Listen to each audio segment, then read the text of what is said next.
Hello folks and welcome back to the OOAK factory. Today's project is going to be a highly requested one. I will be making Loona in human form from the hit YouTube show Helluva Boss.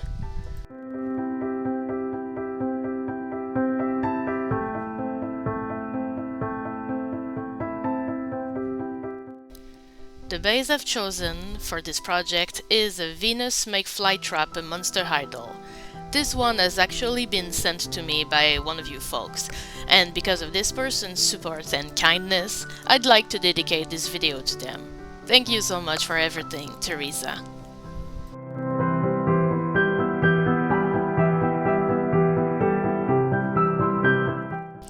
Like usual, I need to prep the doll for customizing. I start usually by cutting her hair off, and then I will eat the vinyl of the head off camera in a mug of boiling water before tugging it off. Once the head is disconnected, I can use tweezers to go inside the head through the neck hole. Then I use the tool to scrape off the hair stubbles and the glue that held them in place. I can then use the very same tool to remove everything through the neck hole. Some dolls have really bad glue and are quite a challenge, though here I was really lucky and this one was easy.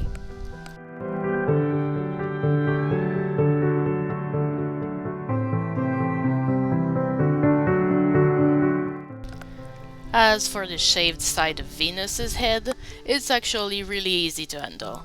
The flocking should come off with the help of some acetone, or in my case, heavy-duty nail polish remover.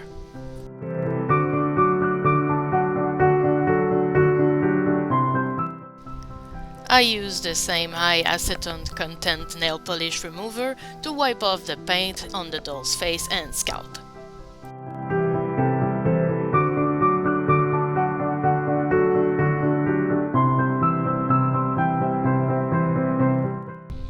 Once she was dry and clean, I got a nail file and some sandpaper. Venus has plant-like ears and I want to remove that texture and round them up a bit so they would look human. It does take a bit of time, but this definitely works.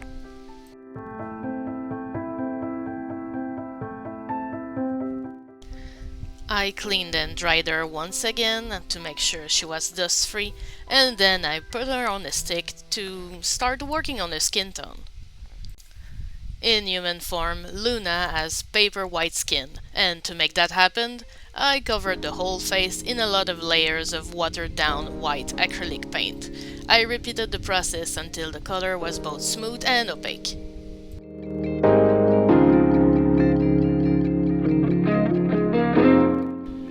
I gave her scalp a coat of grey paint just to prepare it for the hair. It will help her mane look fuller, especially if there are spots where the scalp would be a little visible. And now we'll start on the face-up. The first thing I did was to prime her by spraying 3 thin layers of Mr. Super Clear Sealant beforehand, letting it dry completely in between coats. Then I used a watercolor pencil to sketch her features lightly and started blushing then with some soft pastels.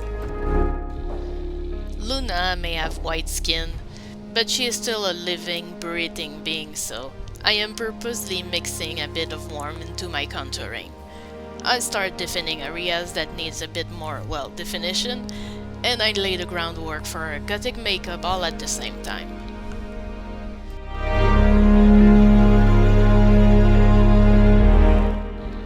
I was also not shy about adding some pink to her cheeks as well, which is something that I really enjoy doing. Though a lot of you comment that you like how I do it, so thank you. It's really one of those steps that I think makes my style work, if that ever makes sense.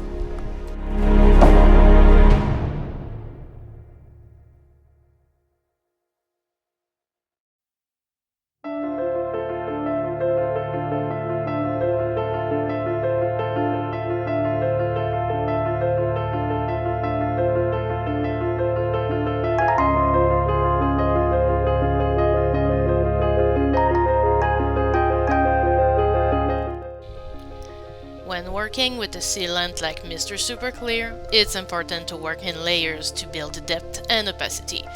Your pigment will stick better as you progress. The key is to add thin coats of MSC each time you either feel like saving your progress or when you feel like the colors can't build anymore at this given time. The sealant should feel like it gives a paper-like texture to the vinyl. Sometimes it may take a bit of build-up to really be able to take watercolor pencils well. Again, the feeling will get better as you progress and add more sealant, which is why I usually start with powders. If you have trouble using MSC, or if it seems to not really work, it usually means that maybe you sprayed in too thick, or maybe the humidity was too high, or maybe you didn't wait long enough for it to fully dry. It can be a little finicky, but in my opinion it's well worth the hassle. There are other methods of course, but this is my personal favorite. I also feel like the acrylic can give you a boost when it comes to get a texture you can draw on with dry pencils. In my early days, before I got sealant, I was using it to practice a little on some dull faces. After trying things out, we all, developed our own tricks.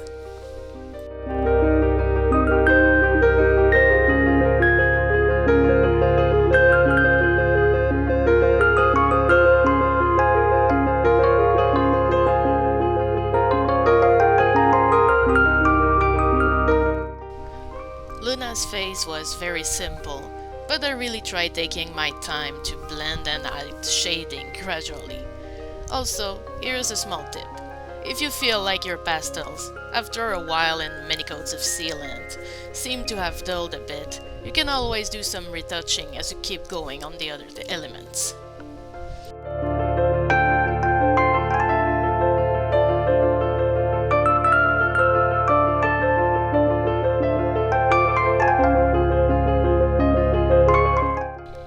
After I feel satisfied with both the powders and the pencils, I switch to paint to do the final details. I use gouache mainly, but also a bit of watercolors.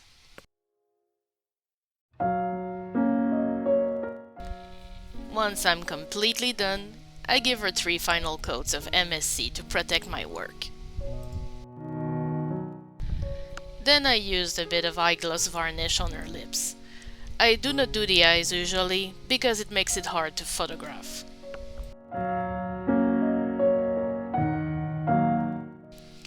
Now to make Loona's hair, I will be using 100% acrylic yarn.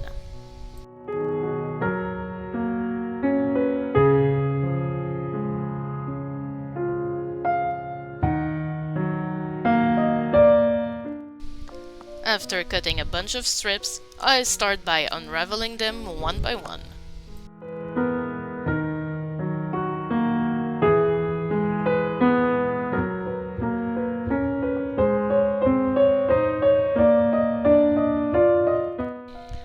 After I'm done and that I have a bunch of grey ramen noodles, I can begin to process the yarn into hair by flat ironing it and brushing it.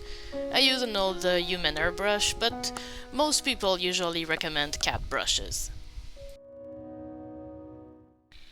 Depending on the quality of the yarn, you will need more or less work to get where you want to go, though there is always a lot of loss of thickness, especially while brushing, so don't let that discourage you.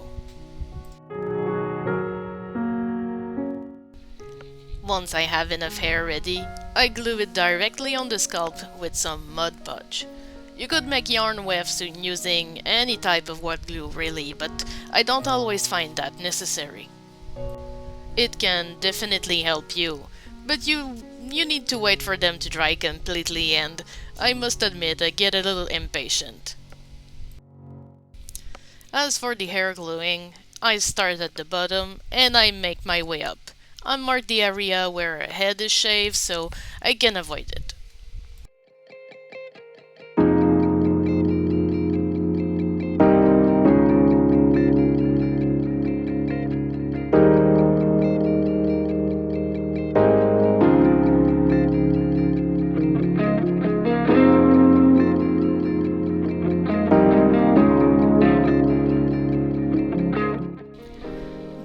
despite being an impatient person, I did make a couple of whiffs, mainly because it's much easier to get a straight and clean part like this.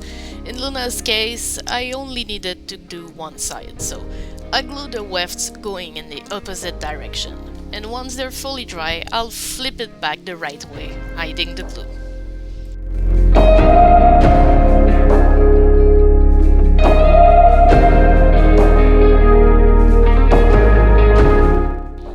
And that's the gist of it. Though the glue is still very visible in some places, so I did add some more hair here and there, just to perfect the shape and make it sure it's thick enough. You could also use a reroute tool and add a few plugs of yarn if you wanted, but it's risky, especially on a face that has been fully covered in paint. Squishing the head can not only crack the paint, but also the sealant even if you haven't changed the skin tone.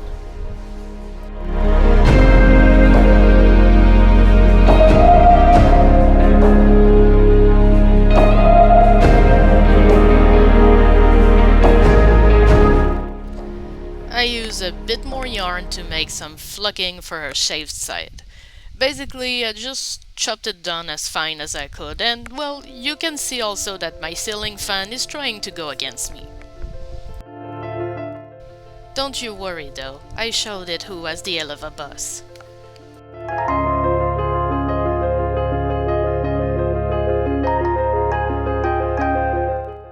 To glue the flocking in place, I added a coat of Mod Podge to the sculpt and then I plopped it on generously.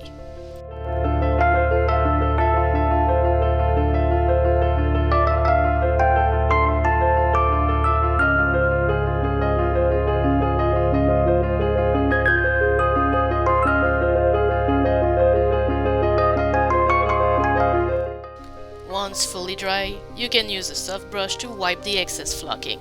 You can then repeat the whole process if needed, as many coats as you feel is enough to, well, have the perfect thickness and coverage. Loona's shaved side is a bit darker, so I used a bit of watered down paint. I could have used a darker yarn to make the flocking, but I did not have any on hand. I cut and glued the small jump rings for her piercings. To make Loona's clothes, I used some stretchy fabrics. I started with her shorts. I traced the doll shape on paper and then cut two of the shapes of her hips and added a tiny bit of seam allowance for the crotch and to be able to cleanly hem it.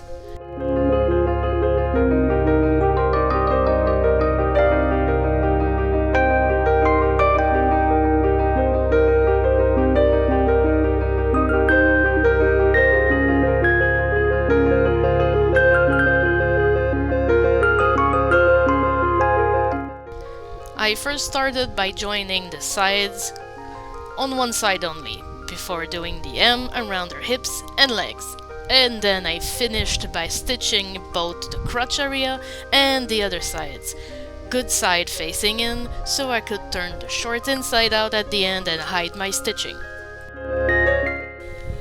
I elected to wait until the very end to distress the shorts, just to stay on the safe side. Though I did paint that little white crescent moon.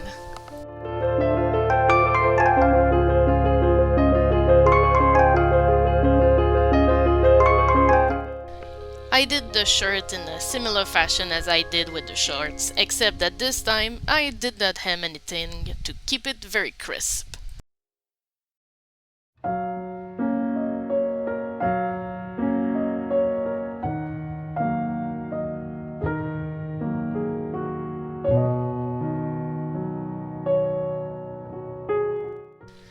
To make sure that I would not lose that triangular shape at the front, I elected to sew some black ribbons on the inside as a kind of interfacing, if that's how it's called.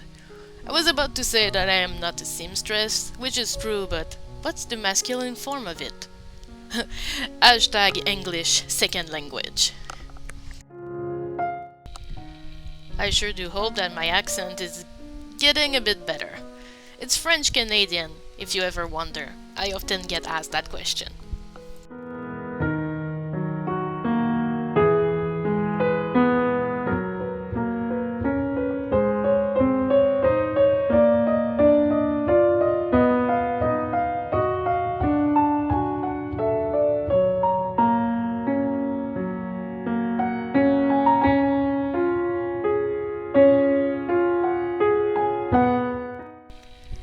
make sure nothing will fray or get deformed, I dabbed a bit of fray check on the edges using my fingers.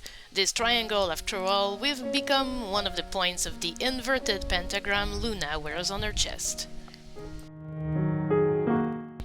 By the way, did you know that pentagrams are actually a symbol of protection? They represent the union of the four elements with the spirit. It was never anything evil, but yeah, it's mostly just used for style nowadays. To make Loonas, I painted some ribbons black and then I cut them in half to make sure the strands were thinner.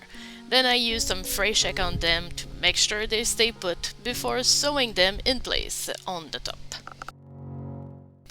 To make her long socks, I pinned the stretchy fabric rectangles around her legs so I could then sew them just the right size. Then I could simply take them off and turn them inside out.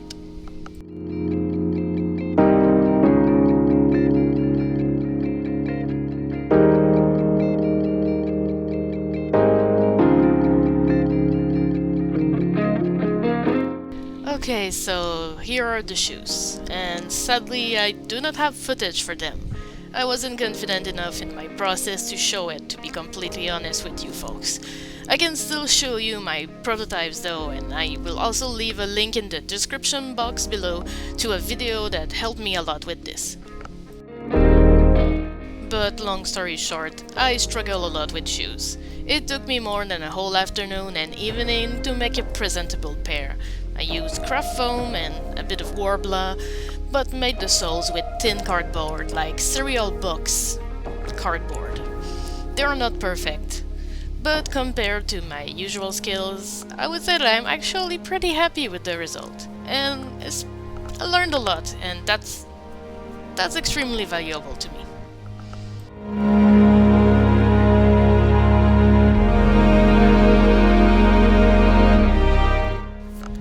I still need to find a way to organize myself to be able to comfortably cut and style yarn hair on camera, so I hope you'll forgive me for that. I usually use an eyebrow razor to cut layers, and I use a tiny amount of hair gel and water to help me style. I had also prepared some yarn wefts on the side in case I feel like the hair was getting too thin, but I ended up using some, but not all of them. As I got ready to work on the body, I decided that instead of repainting Venuses, I would steal a white doll body from my stock box. I made this choice because this doll might go to a new customer and I didn't want them to be scared of putting her on a stand. Her exposed midriff would have been very vulnerable to scratches. To prepare the body for blushing, I used a fine grit sandpaper to remove the glossy coat and also tried to minimize the seam lines in the plastic. I also erased her molded on underwear. Then I primed the whole body with a few coats of MSC and used the same combinations of pastels on her body that I had used on her face.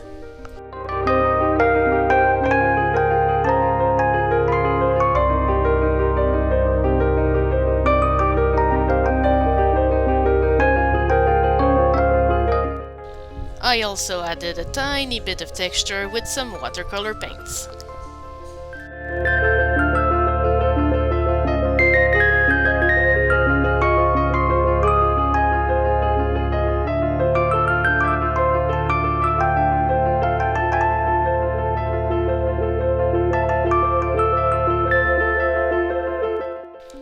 The final results look a bit too sheer on camera, but it's there, trust me. It's mostly peachy with a hint of purple here and there.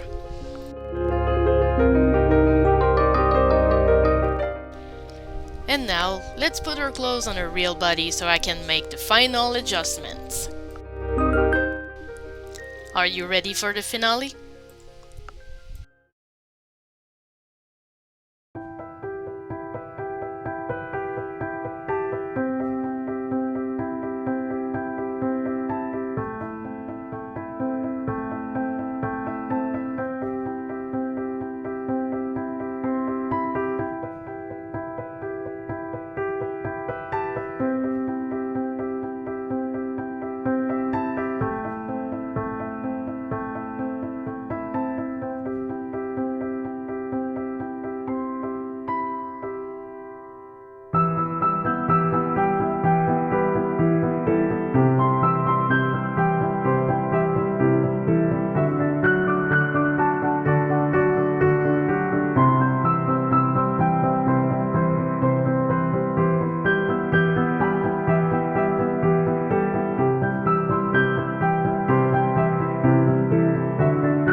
Okay folks, I will be putting that series on hiatus for now. I need a break from fan arts really. Also, I have a few commissions and 2 collabs coming in this fall and I want to focus on these for now. As for Loona, she's already reserved, and I've had some offers even before she was made, so I'm sorry if you are hoping for it. I still have a few Sailor Moon dolls, so if you want them, just hit me up. So, well, that's it for now, friends, and you know the drill. We'll see each other in another video in a few weeks' time. But in the meantime, though, please, stay safe.